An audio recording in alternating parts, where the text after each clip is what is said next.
Hello friends, welcome back to our channel women's Adda. అందరూ ఎలా ఉన్నారండి? నేను చాలా బాగున్నాను. మీరు ఎలా ఉన్నారో కామెంట్ సెక్షన్లో షేర్ చేసుకోండి. సో ఈరోజు వచ్చేసి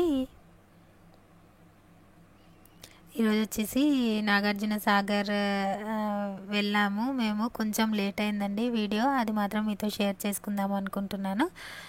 సో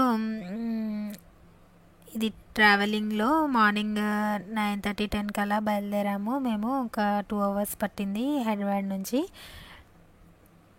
సో అక్కడికి రీచ్ అయ్యేలోపు మీకు ఒక రెసిపీ చూపిస్తాను నేను, అదైతే చూడండి. దానికన్నా ముందు ఛానల్ని ఎవరైనా కొత్తగా చూస్తున్నట్లయితే సబ్స్క్రైబ్ చేసుకోండి, పక్కనే ఉన్న బెల్ ఐకాన్ని నొక్కండి, సో దట్ నేను ఎప్పుడైతే వీడియోస్ అప్లోడ్ చేస్తానో మీ వరకు నోటిఫికేషన్స్ వస్తాయి.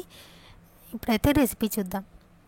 వచ్చేసి చోలే చోలే మసాలా కర్రీ అండి. చోలే భటూరా అలా చేస్తాం కదా, భటూరా అయితే చేయలేదు కానీ ఆయిల్ కదా బయట ఎందుకు అనేసి జర్నీలో చపాతీ అండ్ చోలే చేసాము. చాలా బాగుంటుంది ఈ కర్రీ, డెఫినెట్గా ట్రై చేయొచ్చు అందరూ.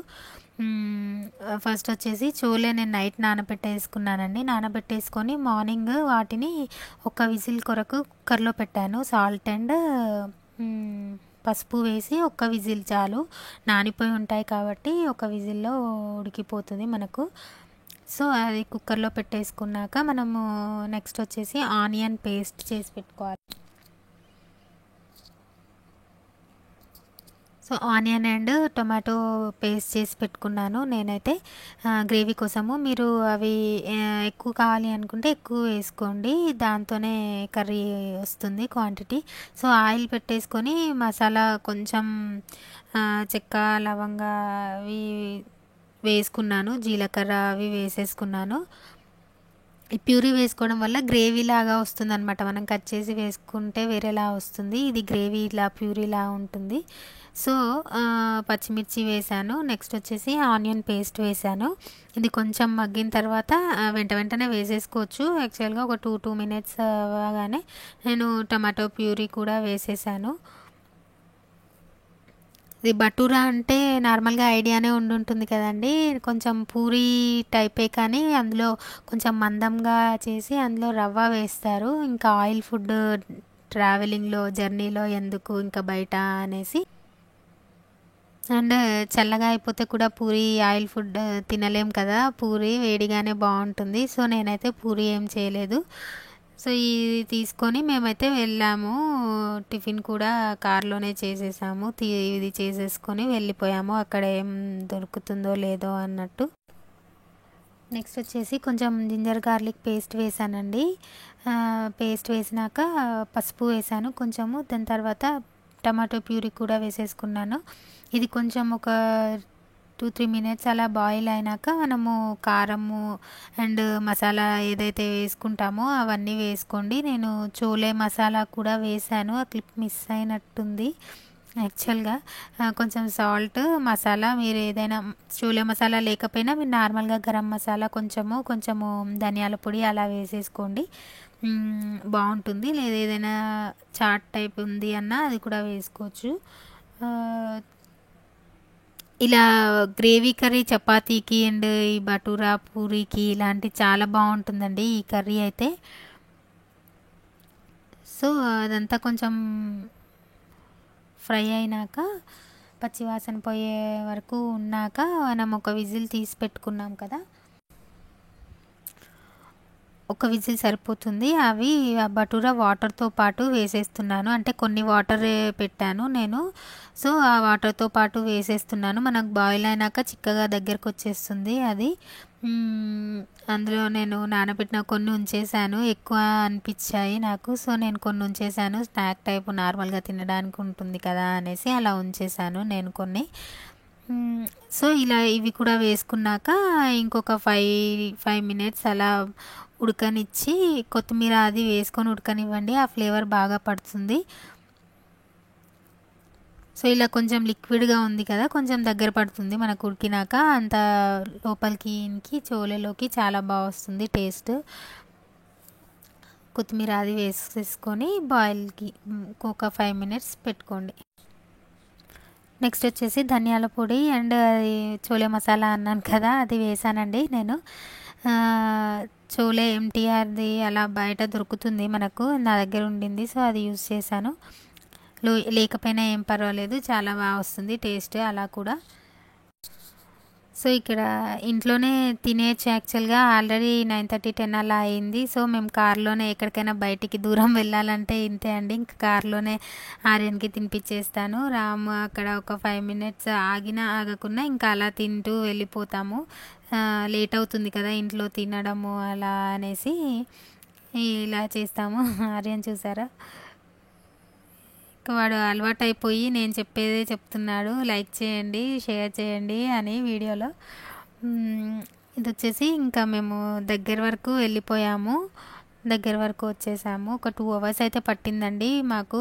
సిటీ నుంచి అరౌండ్ 100 కిలోమీటర్స్ అలా ఉండింది అనుకుంటా. మా దగ్గర నుంచి అయితే కొంచెం దగ్గరే, సిటీ నుంచి అయితే కొంచెం లాంగ్ అవుతుంది. సో మేము వెళ్ళేటప్పుడు కొంచెం దూరం నుంచి చూస్తున్నప్పుడు ఒక 8-9 గేట్స్ అలా తీస్తున్నారు. మేము దగ్గరికి వెళ్తున్నప్పుడు ఒక 2-3 గేట్స్ అయితే క్లోజ్ చేసేసారు. మేము దగ్గరికి వెళ్ళే లోపే 6 ఉండినాయి. అండ్ మేము ఎక్కడ వాటర్లోకి అయితే వెళ్ళలేదండి, అందుకే ఈ వీడియో పెట్టాలా వద్దా అనేసి లేట్ చేయడం జరిగింది. నేనైతే కొంచెం వాటర్లో అలా టైం స్పెండ్ చేస్తే బాగుండేది అనిపించింది, కానీ కొంచెం రిస్క్ చేయడం ఎందుకు అనిపించింది. ఇది వచ్చేసి ఈ ప్లేస్ కొంచెం మనము అక్కడికి వెళ్ళే కన్నా ముందే ఒక 3-4 కిలోమీటర్స్ ముందు ఉంటుంది కదా, అక్కడ అనమాట. అక్కడ వాటర్లోకి వెళ్ళే ఛాన్స్ ఉంది. ఇంకా అక్కడ మనకు గేట్స్ ఓపెన్ చేసిన దగ్గర టెంపుల్ ఉంటుంది కదా, శివాలయము, ఐడియా ఉన్న వాళ్ళకు తెలుస్తుంది.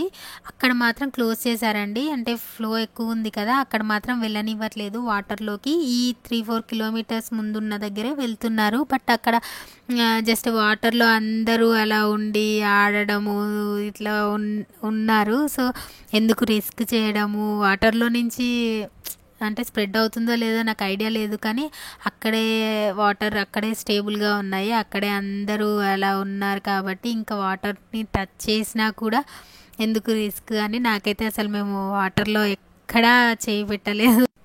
యాక్చువల్గా ఇక్కడ నుంచి మేము రిటర్న్లో వేరే ప్లేస్కి కూడా వెళ్ళాము. బట్ అక్కడికి వెళ్ళేసరికి చాలా వర్షము అండ్ కొంచెం నైట్ కూడా అయ్యింది. నేనైతే వీడియో ఏం షూట్ చేయలేదు అక్కడ. యాక్చువల్గా మేము కూడా జస్ట్ అలా వెళ్ళి ఇలా వచ్చేసాము, అక్కడ ఏం ఎక్కువసేపు అయితే లేము, బాగా వర్షం పడింది. సో ఇక్కడికైతే వచ్చేసాము. ఇక్కడ కొద్దిసేపు ఉన్నాక ఇంకా ఎత్తిపోతల దగ్గరికి వెళ్ళాము.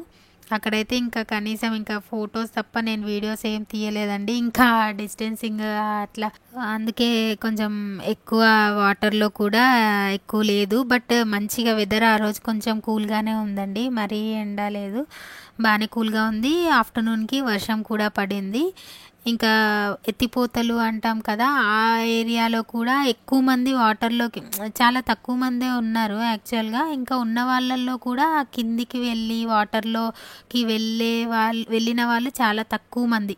ఎందుకు రిస్క్, జస్ట్ అలా డిస్టెన్సింగ్గా అలా చూసి నేచర్ ఎంజాయ్ చేసి వాటర్ని దూరం నుంచి ఇలా చూసిన వాళ్ళే. నార్మల్గా వెళ్ళినట్టు వాటర్లో వెళ్ళి ఆడడము అట్లయితే ఎక్కువ మంది ఎవ్వరూ చేయట్లేదు. అది కూడా ఒక రిస్కే కదా, ఎందుకు జస్ట్ చూడడానికి వెళ్ళి చూసేసి వద్దాము అన్నట్లు చాలాసార్లు వెళ్ళాము ఇప్పటికీ, కానీ దగ్గరే కదా అన్నట్టు వెళ్ళిపోయాము ఈసారి కూడా. అయితే చాలామంది చాలాసార్లే వెళ్ళుంటారండి పుష్కరాలకి వాటికి, మేము కూడా చాలాసార్లు వెళ్ళాము. అయినా కూడా ఎందుకో గేట్స్ ఓపెన్ చేశారు అని అంటే దగ్గరే కాబట్టి ఎక్కువ ఇంట్రెస్ట్ వస్తుంది అనుకుంటా, దగ్గరే కదా వెళ్ళొచ్చేద్దాము అని ఈసారి కూడా అలానే వెళ్ళాము. ఇక్కడ ఇన్ని ఓపెన్ చేసి ఉన్నాయి కదా దూరం నుంచి, దగ్గరికి వెళ్ళేసరికి ఓన్లీ 6 ఉన్నాయి, ఒకటొకటి క్లోజ్ చేస్తూ వచ్చారనమాట. సో చాలా 24 గేట్స్ ఓపెన్ చేసినప్పుడు కూడా చూసాము చాలాసార్లు. పుష్కరాలకి వాటికి అలా ఎప్పుడు వచ్చే ప్లేస్ అయినా కూడా అది ఎందుకో బాగా అనిపిస్తుంది చూడడానికి. సో ఇదండి ఇవాళదైతే, ఇది వచ్చేసి ఎత్తిపోతలు. ఇవాళ వీడియో అయితే ఇదండి. హోప్ మీకు నచ్చిందని అనుకుంటున్నాను. వీడియో నచ్చినట్లయితే లైక్ చేయండి, షేర్ చేయండి, సబ్స్క్రైబ్ చేసుకోవడం మాత్రం మర్చిపోవద్దు. మళ్ళీ ఇంకో మంచి వీడియోతో కలుద్దాం. Until then bye and take care.